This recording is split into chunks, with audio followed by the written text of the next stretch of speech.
Everybody, welcome back. This is Bite Size Chat, episode 2, where we will be discussing COVID-19 and its effects on HR teams and HR departments and companies. Today, we're having this interview with eESI's very own HR director, Karla Saenz. How are you doing today? Hi, Jordan. I'm doing great. Thanks for asking. Oh, no problem. So we're just going to jump right in to the first question. First question that we have today is how is HR departments being affected by COVID-19? I think that HR departments are universally being affected by that because what's happened is it's affecting us personally and in our businesses. So what's come of it is the Families First Coronavirus Response Act, or FFCRA, which has amended the FMLA, and it's created the Employer Paid Emergency Paid Sick Leave Act. So a lot has happened with very little time. So we had about 15 days. The effective date was to be April 2nd, and then it was moved to April 1st. So we had a very quick time to partner with our owners and officers of our companies and prepare for this. Well, it's good to know that we were at least prepared in the fact that thinking on our feet and having the resources readily available for our customers and clients. So I guess the next question leading into it would be, what are we currently doing or what are HR departments currently doing in effect to this? So I think for us, what started very early on was everyone was watching guidance from the World Health Organization and the CDC to kind of direct what we should be doing. It started very simple: wash your hands, don't touch your face, kind of thing, giving that kind of safety guidelines.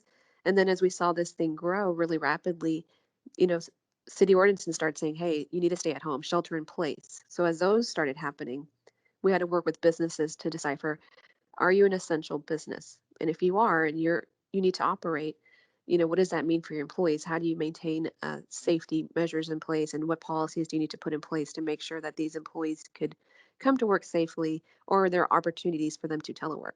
Other things we've done is watch the DOL and other sites to make sure that we're on top of things when the poster came out. So there's a required posting for COVID-19 that employers are required to post. And an issue we kind of saw there early on was with a lot of employees teleworking, what's a good way to get that poster out? Traditionally, they're posted, with other posters in a common area for employees to see. But a solution for that was to post them on intranet. So we posted those for our clients in the portals and in the employee portals, so they have 24/7 access to those. Other things we worked on were things like leave request forms, preparing those so if an employee does have a need for emergency paid sick leave or EFMLA leave, that they have forms that they're prepared to give those to those employees and get those back to us so we can manage that. And then some other things we're doing were the termination codes. So as businesses had to make tough decisions on what to do next, whether it's furloughing or if they could stay open, who could work, we have some termination codes related to COVID-19. And what that does is tells us when we report those claims with the state is that these are related to that business loanness, obviously impacted because of COVID-19, and that would waive any waiting period that the states would have traditionally had outside of this pandemic.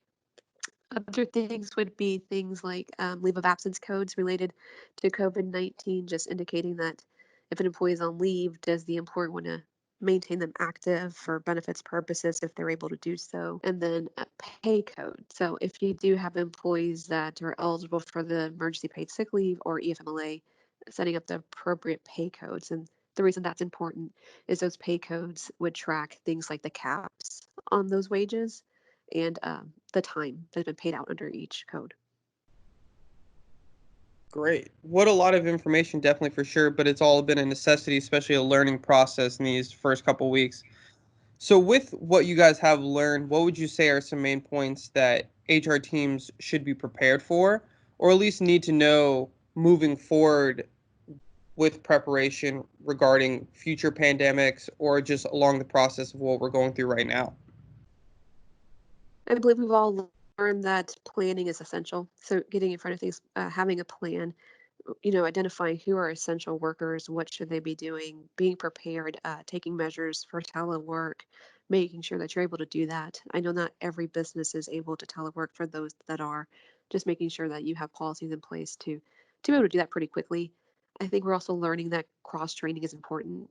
Having a plan if you do have a key worker, an essential worker that does get sick or has a need to be at home with their families, that you have a process in place for someone that can easily come in and pick that up. And then I think another part would be communication. You want to make sure that you're continuously communicating to your teams, making sure that they know what's going on, that you answer any questions they may have, especially in a time with so much uncertainty. The more communication they get, I think the better equipped you are to handle their concerns and make sure they feel safe. Definitely. Safety and security have definitely been one of the biggest things for employees and employers at this point in time. So, speaking of, what are some of the biggest issues that ESI's HR department team or company itself has helped solve for their customers? What we hear pretty regularly are businesses want to do the right thing. They want to make sure they're doing what they can for their employees and that they communicate effectively. Part of that is helping them through discussions like, what's the difference between a furlough and a layoff? Should I do a furlough or a layoff in this case? How should I communicate that? What happens to employees' benefits if I do one of those two things? What happens if I initiate a termination? Other things to think through are FLSA issues. So the Fair Labor Standards Act, right? So if you have exempt employees that are furloughed, am I able to furlough them where they work a few days a week, or do I have to pay them for the full work week? So just reminding employers to have those discussions of, hey, I know these are difficult times, but please do call on your HR team to guide you through those conversations when it comes to the Fair Labor Standards Act, so that you're not facing any penalties for not meeting the minimum salary threshold, or for just forgetting to do that at a time where things are happening so quickly. Another thing would be as it pertains to unemployment benefits. A lot of questions about that. Many states, if not all of them, are reporting slowness due to this. I mean, people are doing mass layoffs. It's just that it's something that we're dealing with right now. Many states are asking, hey, just be patient. Do apply late hours. So maybe 1 a.m. to 5 a.m. It sounds crazy, but that's where we're at. Just to be patient and to apply at those times and just keep trying. Awesome, awesome. That's definitely a lot of valuable information. So our last and final question comes from, kind of what we've been stemming through in this interview. With COVID-19 and the fact of shelter at home and having companies needing to have their employees work remotely and remote working, where do you think HR teams head in the future with regards to remote working? So I think we've all pleasantly found that it's with technology, many white collar workers are able to work remotely, and they're doing it pretty efficiently, even with kids and pets at home. It has been something they've kind of embraced and been able to adapt to pretty easily. So I think what that tells us is a lot of times is maybe you have to really work with the managers.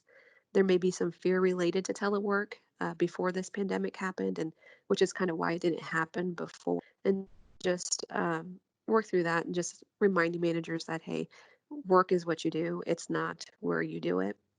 And if you can measure results, I think we're in a much better position. And what we found is many employees have maintained their productivity levels regardless of where they work. Awesome, awesome. Final thing, I know maybe after this interview, some other people may have questions or want to reach out.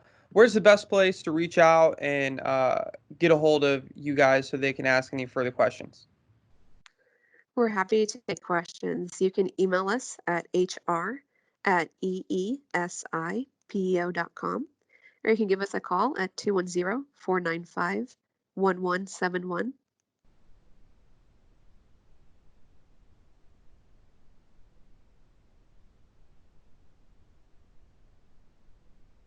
Thank you so much, Karla Saenz, for helping us out here with Bite Size Chat Episode 2. And I hope you have a wonderful day.